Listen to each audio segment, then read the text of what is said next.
আসসালামু আলাইকুম ওয়া রাহমাতুল্লাহি ওয়া বারাকাতুহু। আপনাদেরকে সবাইকে জানাচ্ছি 2025 সালের আন্তরিক অভিনন্দন, লাল গোলাপের শুভেচ্ছা। যারা আপনারা আছেন দেখতে পাচ্ছেন আমার সিলেট ডিভিশনে, সিলেট বিভাগে মৌলভীবাজার জেলা আমার নিজ জেলা, প্রচণ্ড কুয়াশা। এখন আমি অফিসে যাচ্ছি, আপনাদের যাওয়ার পথে ভিডিওটা করলাম আপনার, ঠিক আছে। প্রচণ্ড ঠান্ডা আজ পড়েছে, কুয়াশা দেখতে পাচ্ছেন আপনারা।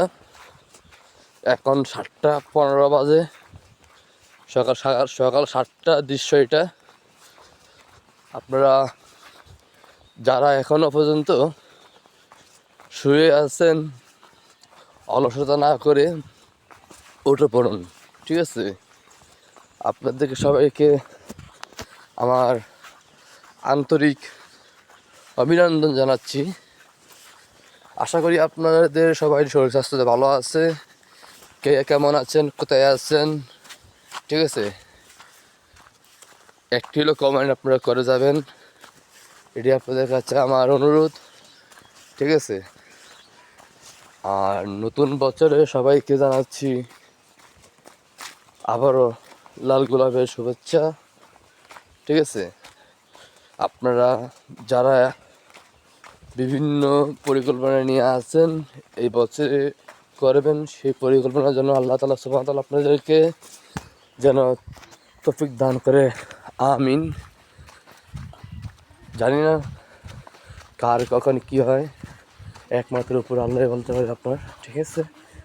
আমি আপনাদেরকে কি বলবো বলেন, এটা হচ্ছে প্রাকৃতিক ন্যাচারাল পরিবেশ।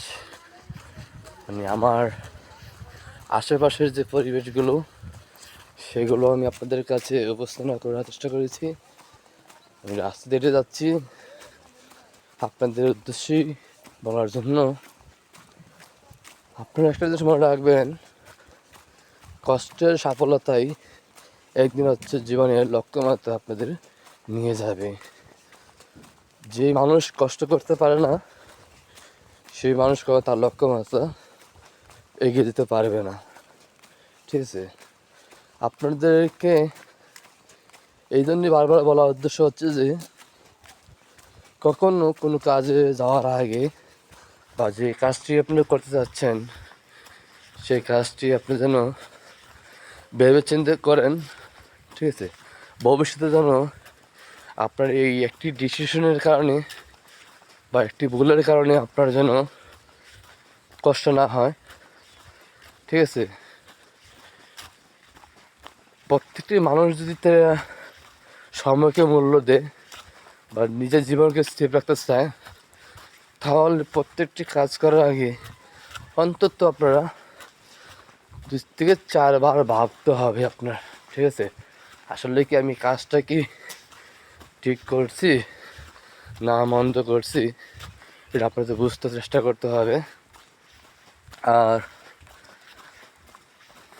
5 ওয়াক্ত নামাজ পড়ার চেষ্টা করতে হবে, ওয়াক্তের নামাজ পড়ার চেষ্টা করতে হবে। কাজা করবেন না, কাজা করলে আপনি ইচ্ছে হতে কাজা করলে আপনি জাহান্নামীর সঙ্গে আপনার তুলনা হবে। আর অনিচ্ছাভাবে কাজা হলে এটা আল্লাহ মাফ করবে আপনার জন্য, আমার জন্য, সবার জন্য। আমিও ঠিক মতন সময় তো অনেক সময় আপনার পরিস্থিতি শিকার কারণে 5 ওয়াক্ত নামাজগুলো পড়তে পারি না। তবু আল্লাহর কাছে আমি হেফাজত চাই, আল্লাহ যেন আমাকে হেফাজত করে 5 ওয়াক্ত নামাজ পড়ার টাইম টু টাইম পড়ার সুযোগ দান করে। সেটিকে আমি আল্লাহর কাছে সবসময় বলি, ইমান সহায়কার যেন মৃত্যুবরণ করি, সেটিকে বলতে চাচ্ছি। আপনারা যারা এখনও যারা আপনারা শুয়ে আছেন, আপনাদের অলসতা ভেঙে উঠে পড়ুন। আপনারা উঠে পড়লে আপনাদের সবাই শরীর স্বাস্থ্য যেন ভালো হবে। একটু আপনারা আটা চলাচল করেন, কমপক্ষে আপনারা হাঁটেন, আধা ঘন্টা কমপক্ষে হাঁটেন, শরীরের ফিটনেসের জন্য, শরীর সুস্থতা রাখার জন্য, ঠিক আছে।